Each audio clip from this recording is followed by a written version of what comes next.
ഇപ്പോഴത്തെ നിയമം അനുസരിച്ച് വിഷുവിന് ബോണസ് കിട്ടണമെങ്കിൽ, അതിൻ്റെ പേരിൽ സമരം ചെയ്യണമെങ്കിൽ ഓണത്തിന് നോട്ടീസ് കൊടുക്കേണ്ട അവസ്ഥയാണ്. വിഷുവിന് ബോണസ് കിട്ടുമോ ഇല്ലയെന്ന് അറിയില്ലല്ലോ. അപ്പോൾ വിഷുവിൻ്റെ അവിടെ എത്തുമ്പോഴല്ലേ ബോണസ് ഇല്ല എന്ന് അറിഞ്ഞാൽ സമരം ചെയ്യണ്ടേ? അത് പെട്ടെന്നല്ലേ സമരം ചെയ്യുക. നേരെ മറിച്ച് അതിന് മുമ്പത്തെ ഓണത്തിന് നോട്ടീസ് കൊടുക്കാൻ പറ്റുമോ? ഇങ്ങനെയുള്ള തലതിരിഞ്ഞ പരിഷ്കാരങ്ങൾ, അതായത് മുതലാളിമാർക്ക് ഇപ്പോൾ ക്ലീൻ ചിറ്റ് കൊടുത്തിരിക്കുകയാണ്, നിങ്ങൾ ഇഷ്ടം പോലെ നടത്തി. ഇത് റിവേഴ്സ് ഗിയറിൽ നമ്മൾ സഞ്ചരിക്കുക. ഇന്ത്യക്ക് സ്വാതന്ത്ര്യം കിട്ടിയപ്പോഴെന്താ? മുതലാളിത്തത്തിൽ നിന്ന് തൊഴിലാളികളെ രക്ഷിച്ചു. അതിനാണ് INDC സ്ഥാപിച്ചത്. ആ INDC സ്ഥാപിച്ചത് തൊഴിലാളികൾക്ക് വേണ്ടിയാണ്. ഇന്ത്യക്ക് സ്വാതന്ത്ര്യം കിട്ടുന്നതിന് എത്രയോ വർഷം മുമ്പ് ഇന്ത്യ സർക്കാർ വന്നു. നമ്മൾ ഓരോരോ നിയമങ്ങൾ കൊണ്ടുവന്ന് തൊഴിലാളികളുടെ അവകാശങ്ങൾ ഓരോന്നായി വർദ്ധിപ്പിച്ച നേരത്ത് ഒറ്റയടിക്ക് റിവേഴ്സാണ്. മുതലാളിമാർക്ക് ഇനി എന്തും ചെയ്യാം. അപ്പോൾ മുതലാളിത്തം, കാരണം അംബാനി, അദാനി ഇവരൊക്കെയല്ലേ കാര്യങ്ങൾ നിയന്ത്രിക്കുന്നത്. ഇവർക്ക് വേണ്ടി ഇന്ത്യ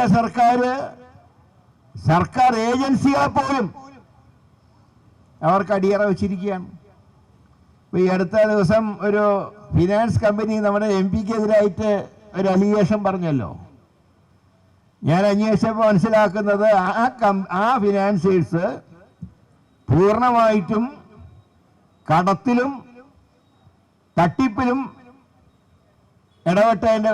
നടത്തിയതിൻ്റെ ഫലമായി ED അന്വേഷിക്കുന്ന ഒരു സ്ഥാപനം. ഇപ്പം ആ സ്ഥാപനം അദാനി ഗ്രൂപ്പ് ഏറ്റെടുക്കാൻ പോവാ. അത് ഏറ്റെടുക്കുമ്പോൾ കൊടുത്തിട്ടുള്ള ഗ്യാരണ്ടി എന്താന്ന് പറഞ്ഞാൽ, ED അന്വേഷണം ഞങ്ങൾ അവസാനിപ്പിച്ചു തരാം. ഞങ്ങൾ ഏതെങ്കിലും കോൺഗ്രസ്സുകാരുടെ പേര് പറഞ്ഞ് ഈ ജാഥ, നമ്മുടെ പുതിയ യാത്ര തിരുവനന്തപുരത്ത് എത്തുമ്പോഴേക്കും എന്തെങ്കിലും ബോംബ് പൊട്ടിക്കുക. ഞാൻ പറഞ്ഞു, എവിടെ എത്തി നമ്മുടെ രാജ്യം? നമ്മുടെ ഏജൻസികൾ മുതലാളിമാരുടെ ആശ്രിതരായി മാറിയിരിക്കുന്നു. ഇപ്പൊ നമുക്കറിയാം, ഈ അടുത്ത് മരണപ്പെട്ട അജിത് പവാർ, അദ്ദേഹം കോൺഗ്രസ് NCP ഗവൺമെന്റിന്റെ കാലത്ത് അദ്ദേഹത്തിനെതിരായിട്ട് കോടികളുടെ ആരോപണമായിരുന്നു. അദ്ദേഹം കൂറുമാറി BJP സഖ്യത്തിലേക്ക് ചേർന്ന ആ നിമിഷം ഒരു ഉത്തരവിലൂടെ എല്ലാം പിൻവലിച്ചു, എല്ലാ കേസും പിൻവലിച്ചു. അദ്ദേഹം ധനകാര്യമന്ത്രി, കോൺഗ്രസ് ഗവൺമെന്റിൽ ധനകാര്യമന്ത്രിയായിരുന്നപ്പോ കോടികളുടെ അഴിമതി ആരോപണം, അതെല്ലാം ഒറ്റ രാത്രി കൊണ്ട് ഇല്ലാതായി. അതുപോലെ കോൺഗ്രസിന്റെ ഒരു മുൻ മുഖ്യമന്ത്രി, നമ്മുടെ SP ചവാന്റെ മകൻ അശോക് ചവാൻ, അദ്ദേഹം പാർട്ടി മാറുമ്പോൾ അദ്ദേഹം കോൺഗ്രസ് നേതാക്കളോട് കരഞ്ഞു. സോണിയാഗാന്ധിയുടെ അടുത്ത് കരഞ്ഞു പോയിട്ട് അദ്ദേഹം പറഞ്ഞു, ഞാൻ ഇഷ്ടമുണ്ടായിട്ട് മാറുന്നതല്ല, എനിക്ക് കുടുംബത്തിനോട് ബഹുമാനമുണ്ട്, ഈ പാർട്ടിയോട് എനിക്ക് സ്നേഹമുണ്ട്, പക്ഷേ ഞാൻ ഇനി പാർട്ടിയിൽ പ്രവർത്തിച്ചാൽ ഞാൻ തീഹാർ ജയിലിൽ കിടക്കേണ്ടി വരും.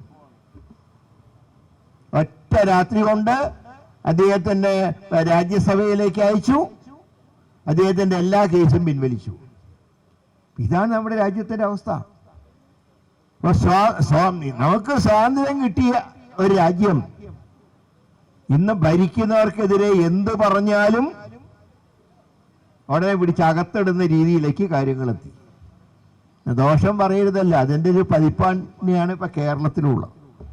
ഏതാണ്ട് ഈനാമ്പേച്ചിക്ക് മരപ്പെട്ടി കൂട്ടുക പറഞ്ഞ പോലെ.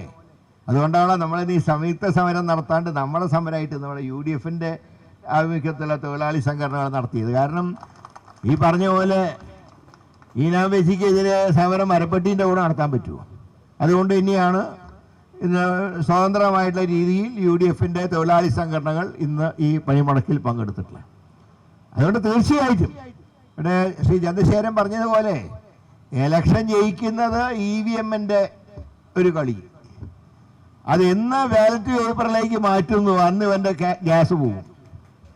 ഞാൻ ചോദിക്കുന്നത്, അമേരിക്ക ഉൾപ്പെടെയുള്ള രാഷ്ട്രങ്ങൾ പോലും എന്തുകൊണ്ടാണ് ഇലക്ട്രോണിക് വോട്ടിംഗ് യന്ത്രം ഉപയോഗിക്കാത്തത്? ഏറ്റവും അധികം ഡെവലപ്പ് ചെയ്ത ലോകത്തിലെ രാജ്യം എന്ന് പറഞ്ഞാൽ അമേരിക്ക.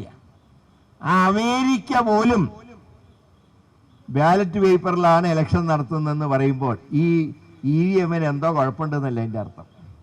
പക്ഷേ എല്ലാ കാലത്തും EVM രക്ഷിക്കില്ല. ഈ വോട്ട് ജോലിയുടെ മെച്ചം കൊണ്ടാണ് മോഡി എന്നെ ജയിച്ച് MP ആയത്. അപ്പോൾ തോറ്റവനെ ജയിപ്പിക്കുന്നു, ജയിപ്പിച്ചവനെ തോൽപ്പിക്കുന്നു. ഇതാണ് അവസ്ഥ. ഇപ്പോഴത്തെ SIR അതിൻ്റെ ഭാഗം തന്നെയാണല്ലോ. SIR എന്താ?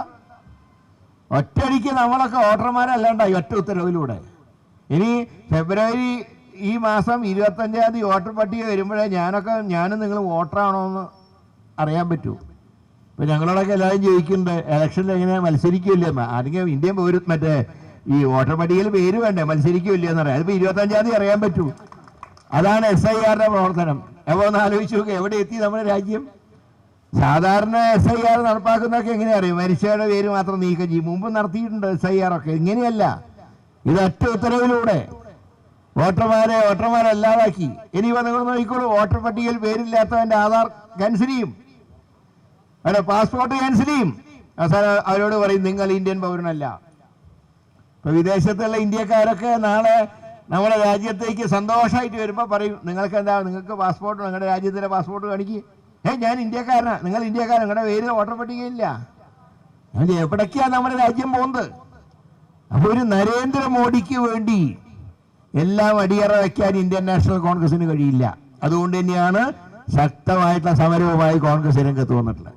ഇപ്പോൾ ഉത്തരേന്ത്യയിലൊക്കെ നല്ലൊരു സമരം നടത്തണമെങ്കിൽ INTUC ഇല്ലാണ്ട് നടക്കുന്നില്ല. കാരണം ബാക്കിയുള്ളതൊക്കെ വാളയാർ ചുരം കഴിഞ്ഞാൽ തീർന്നു അതിൻ്റെയൊക്കെ പണി. നേരെ മറിച്ച് ഇന്ത്യയിൽ മുഴുവൻ സമരം നടത്തണമെങ്കിൽ അതിന് INTUC തന്നെ വേണം.